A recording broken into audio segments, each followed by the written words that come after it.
사도들이 큰 권능으로 주 예수의 부활을 증거하니 무리가 큰 은혜를 얻어 현대 교회는 사람이 학문적인 가르침과 배움을 통하여 하나님에 관한 지식을 얻을 수 있다고 생각하는 오류를 범하고 있습니다. 저는 이런 것에 대해 비난하고 싶지 않습니다. 왜냐하면 학문적인 가르침과 배움도 중요하기 때문입니다. 그러나 이것들이 가장 중요한 것은 아닙니다.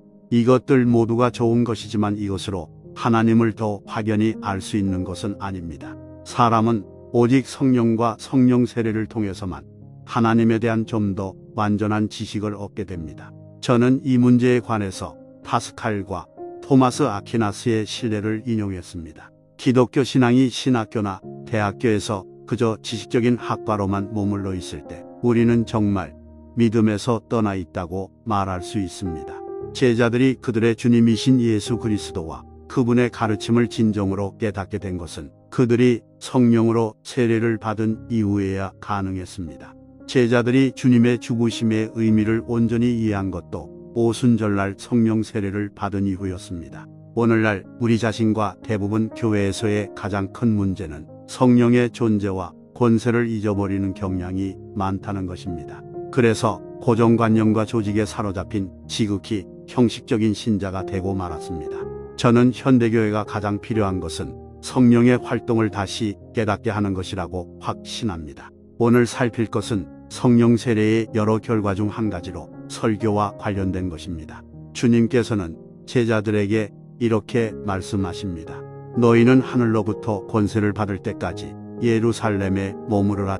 제자들은 3년 동안 예수님과 함께 있었고 그분의 설교를 들었으며 그분의 기적을 보았던 사람들입니다.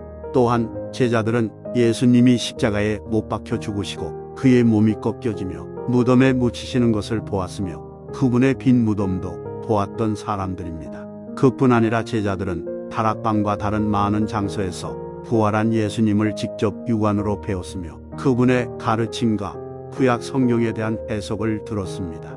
예수님의 제자들은 설교자가 되기 위해 상상할 수 있는 최고의 훈련을 받았던 사람들입니다. 예수님께 직접 배운 제자들에게 무엇이 더 필요하겠습니까? 그런데 우리 주님께서는 제자들에게 이렇게 말씀하셨습니다. 예루살렘을 떠나지 말고 내게 들은 바 아버지의 약속하신 것을 기다리라. 그렇게 성령을 기다리고 마침내 성령이 제자들에게 임했을 때 그들에게 어떤 일이 일어났습니까? 그러한 결과 중 하나는 설교자의 능력과 자유입니다.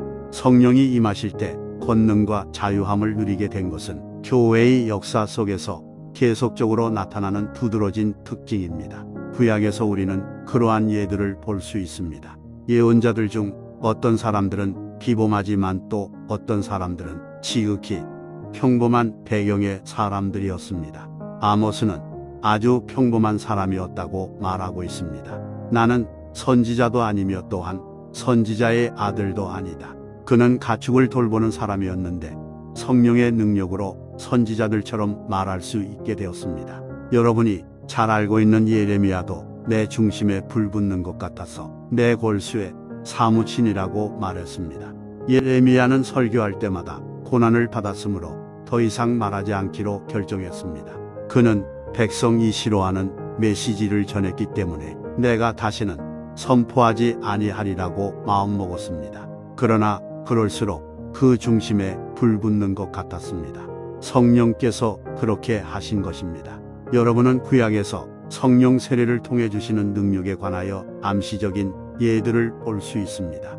그러면 이제 복음서에서 성령 세례를 통해 주어지는 말씀의 능력과 자유에 관해 어떻게 예시하는지 살펴보겠습니다. 먼저 누가복음 1장 41절을 보면 엘리사벳이 마리아의 문안함을 들으매 아이가 복중에서 뛰노는지라 엘리사벳이 성령의 충만함을 입어 큰 소리로 불러 가로되 말씀합니다. 또한 67절에서 사가랴가 성령의 충만함을 입어 예언하여 가로되 말합니다. 세례요한의 설교도 이 같은 방식으로 설명할 수 있습니다. 그가 그의 어머니의 복중에서 성령의 충만함을 받아 사도행전을 계속 읽으면서 여러분은 오순절이 지난 직후에 일어난 놀라운 사건을 보게 됩니다. 사도 베드로는 어부였습니다. 그러나 그는 예루살렘의 관원들 앞에 담대히 설교할 수 있었습니다. 베드로는 성경을 설명했으며 권위와 큰 능력과 비범한 자유로 말했습니다. 그들 이 담대히 하나님의 말씀을 전하니라. 그리고 4장 33절을 보면 사도들이 큰 권능으로 주 예수의 부활을 증거하니 무리가 큰 은혜를 얻어 말합니다. 이러한 일들은 신약 전체를 통해 계속 이어져 있습니다. 뛰어난 천재이며 지식이 출중했던 바리새인으로 사도 바울을 봅시다. 바울은 고린도 사람들에게 말할 때에 자기 자신의 경험이나 지혜로 설교하지 않았습니다. 그는 이렇게 말합니다. 내가 너희 가운데 거할 때에 약하고 두려워하고 심히 떨었노라. 내 말과 내 전도함이 설득력 있는 지혜의 말로 하지 아니하고 다만 성령의 나타나심과 능력으로 하여 바로 이것입니다. 하나님의 권능, 인간의 지혜가 아닙니다. 바울은 성령의 나타나심과 그 능력으로 설교했습니다. 바울에 관해 심지어 이렇게 말하는 사람들도 있었습니다. 그가 몸으로 대할 때는 약하고 그 말도 시원하지 않다. 그러나 바울은 설교의 권능이 있었으며 그 권능이 경청하는 사람들에게 나타났습니다. 또한 바울은 데살로니가인들에게 어떻게 복음이 그들에게 오게 되었는지 이렇게 말합니다. 이는 우리 복음이 너희에게 말로만 이른 것이 아니라 또한 능력과 성령과 큰 확신으로 된 것임이라. 신약 전체에서 줄곧 언급되고 있는 것이 바로 성령이 임할 때 설교자가 권능과 담대함으로 복음을 전할 수 있다는 사실입니다. 이 증거는 매우 명백하며 선명합니다. 또한 여러분이 교회 역사를 살펴볼 때 이와 같은 증거들을 발견하게 될 것입니다. 교회가 무기력해졌을 때 하나님은 갑자기 한 사람을 붙드시고 그에게 성령을 부으시고 그를 일으켜 세워 그의 설교를 변화시키셨습니다. 여러분, 존 낙스의 이야기를 알고 계십니까? 스코틀랜드의 메리 여왕은 모든 군대보다 존 낙스의 기도를 더 두려워한다고 말했습니다. 낙스가 성령으로 충만하여 에딘버러에서 설교할 때 메리 여왕은 설교를 듣는 동안 마치 벨릭스가 사도 바울의 설교를 들으며 파르르 떨던 것처럼 떨지 않을 수가 없었던 것입니다. 이것은 인간의 능력이나 말이 아니라 오직 성령의 권능입니다. 슈 레티모가 설교할 때도 동일한 일이 일어났습니다. 17세기 스코틀랜드 교회에서 목회했던 존 리빙스톤에 대한 이야기를 들어보셨습니까? 그의 일기에 따르면 1630년 6월 에스겔서 말씀에 관하여 회중들에게 강해하고 그 말씀을 적용하고 있었습니다. 그러나 리빙스톤은 갑자기 자신에게 어떤 일이 일어나고 있음을 직감하고 당초에 짧게 하려고 의도했던 적용에 대해 1시간 더 길게 계속했습니다. 그런데 설교를 더해가는 동안 놀라운 일들이 일어났습니다. 하나님의 놀라운 은혜가 회중 가운데 임했고 추정컨대 최소한 500명 이상이 사람이 그 한편의 설교로 회심하게 되었습니다. 여기에서 회심이란 그들이 전 생활이 변화되었다는 의미에서 회심을 말합니다. 그들은 그 어떤 압력이나 강요 없이 교회에 등록했습니다. 이 모든 것은 전적으로 성령의 권능이었습니다. 제가 말씀드리고자 하는 것은 이것입니다.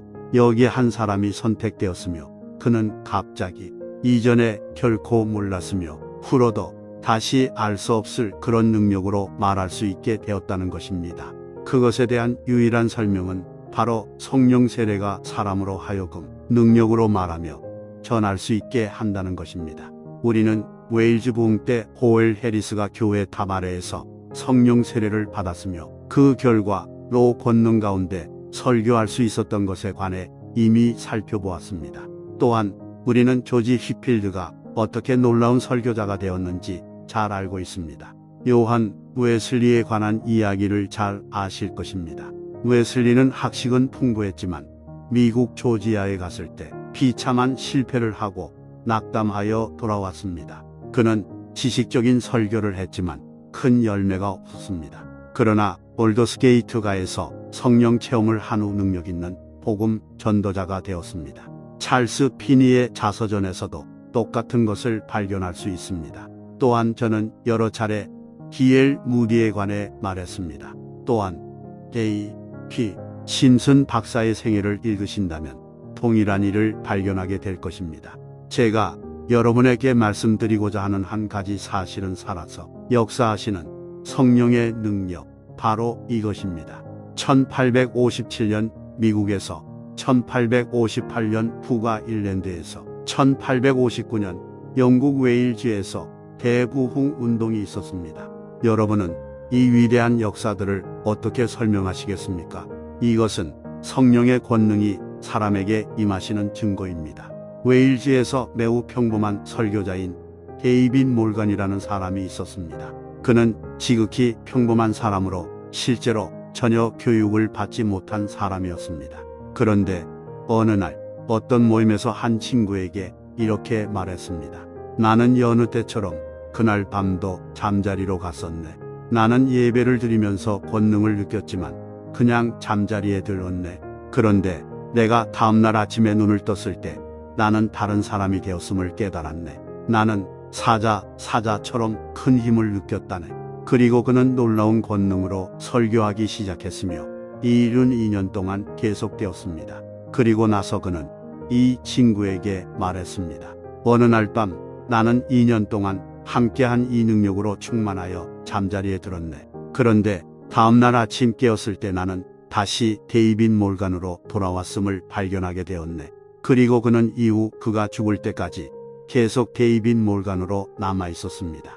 이를 설명해주는 유일한 설명은 성령께서 그 사람에게 임하셔서 그를 충만케 하셨다가 그를 이전 상태로 되돌려 놓으신 것입니다. 그것은 그가 어떤 잘못을 했기 때문이 아니라 성령께서 주인이심으로 그가 이 권능을 주실 수도 있고 이것을 거두실 수도 있으시다는 것을 의미합니다. 또한 이러한 일이 비범한 사람에게만 일어나는 일이 아님을 강조하기 위하여 우리 교회의 기도 모임 중에도 평범한 교인들을 통해 이런 동일한 일이 일어났음을 말씀드립니다. 제가 여러분에게 말하고자 하는 것은 이것입니다. 여러분은 이 영적 권능과 신령한 세계에 대해 알고 계십니까? 오늘날 우리 교회들이 잃어버린 것이 바로 이 능력 아닙니까?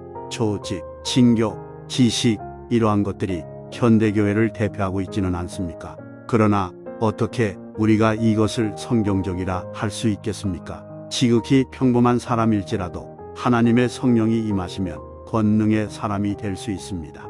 성령 세례와 권능, 이것이 하나님의 방법이며 기독교회이며 신약의 기독교입니다. 오늘날 우리에게 요구되는 것은 성령, 바로 그것입니다.